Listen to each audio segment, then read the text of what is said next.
નમસ્કાર મિત્રો, જય શ્રી કૃષ્ણ. સ્વાગત છે તમારું આપણી YouTube channel government pension salary and ઇન્ફોમાં. તો મિત્રો, આજે આપણે વાત કરીશું કે પેન્શનમાં 5,000 રૂપિયાનો વધારો સરકારનો સૌથી મોટો હિતકારી નિર્ણય.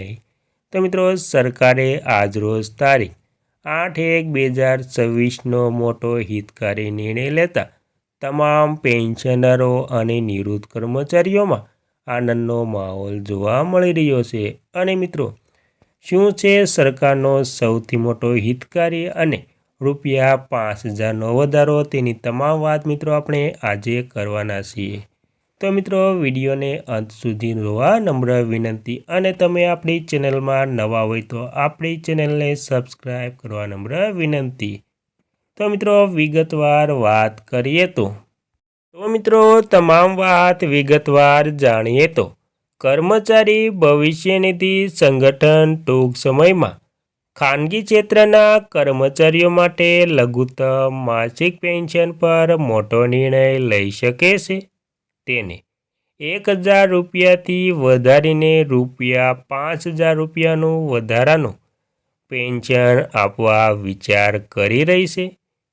નિવૃત્ત કર્મચારીઓને વધુ સારી નાણાકીય સુરક્ષા પૂરી પાડવા માટે વધતી જતી ફુગાવા અને જીવન નિર્વાહના ખર્ચને ધ્યાનમાં રાખીને આ પગલું લેવામાં આવી રહ્યું છે.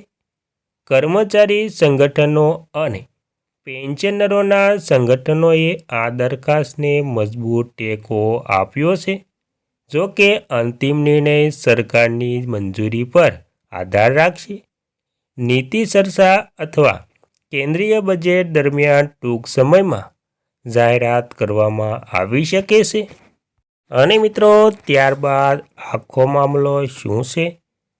તો મિત્રો, હાલમાં ઈપીએફઓ હેઠળ પેન્શન મેળવતા પાત્ર નિવૃત્ત લોકોને લઘુત્તમ માસિક પેન્શન 1,000 રૂપિયા મળે છે. આ રકમ ઘણા વર્ષોથી યથાવત રહી છે.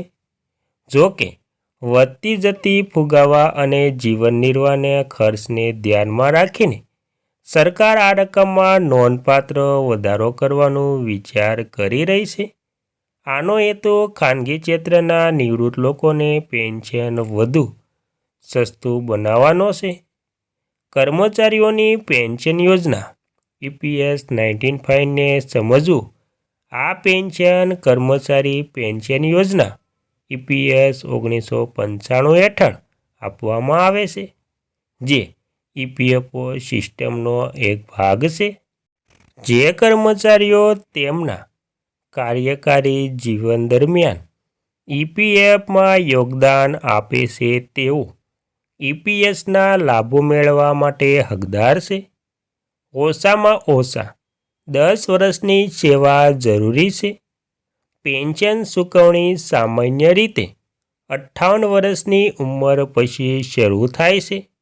અને મિત્રો, લઘુત્તમ પેન્શન રૂપિયા 5,000 સુધી વધારવાનો પ્રસ્તાવ. તો મિત્રો, તેમાં જોઈએ તો ચર્ચા અનુસાર લઘુત્તમ EPS પેન્શન રૂપિયા 1,000થી વધારીને રૂપિયા 5,000 પ્રતિમાસ કરી શકાય છે.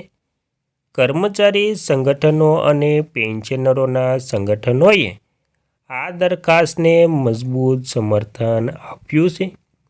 દલીલ કરીએ છીએ કે વર્તમાન પેન્શન રકમ મૂળભૂત ઘરના ખર્ચને પહોંચી વળવા માટે અપૂરતી છે. અને મિત્રો, ત્યારબાદ આ વધેલા પેન્શનથી કોને થશે ફાયદો? તો જો આ દરખાસ્ત મંજૂર થાય છે તો નીચેના લોકોને વધેલી પેન્શનનો રકમ લાભ મળશે. મિત્રો, તેમાં EPFOમાં નોંધાયેલા ખાનગી ક્ષેત્રના કર્મચારીઓ, EPS સેવા પાત્રતા પૂર્ણ કરતા નિવૃત્ત લોકો, લઘુત્તમ પેન્શન મેળવતા વર્તમાન પેન્શનરો. આ ફેરફારો લાખો નિવૃત્ત લોકોની નાણાકીય સ્થિતિમાં સુધારો કરી શકે છે, ખાસ કરીને જેમની પાસે આવકનો કોઈ અન્ય સ્ત્રોત નથી. અંતિમ નિર્ણય ક્યારે લેવામાં આવશે? તો મિત્રો, હજુ સુધી કોઈ સત્તાવાર મંજૂરી કે સૂચનાઓ જાહેર કરવામાં આવી નથી. આ દરખાસ્તની સમીક્ષા આગામી નીતિ ચર્ચાઓ અથવા તો કેન્દ્રીય બજેટ દરમિયાન થઈ શકે છે, જ્યાં સામાજિક સુરક્ષા સુધારવાની સામાન્ય રીતે ચર્ચા કરવામાં આવે છે.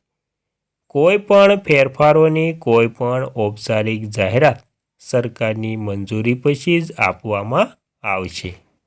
અને મિત્રો, અન્ય ઈપીએફઓ સુધારણાઓ પર ચર્ચા ચાલી રહી છે.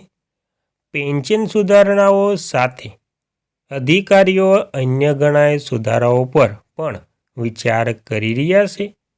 ડિજિટલ પ્લેટફોર્મનો ઉપયોગ કરીને પીએફ ઉપાડવાને સરળ બનાવો, પેન્શન ચૂકવણી પ્રક્રિયા ઝડપી બનાવી, વરિષ્ઠ નાગરિકો માટે ઈપીએફઓ સેવાની એક્સેસમાં સુધારો કરવો. આ પગલાંનો હેતુ નિવૃત્ત લાભોને વધુ સુલભ અને વપરાશકર્તા મૈત્રીપૂર્ણ બનાવવાનો છે.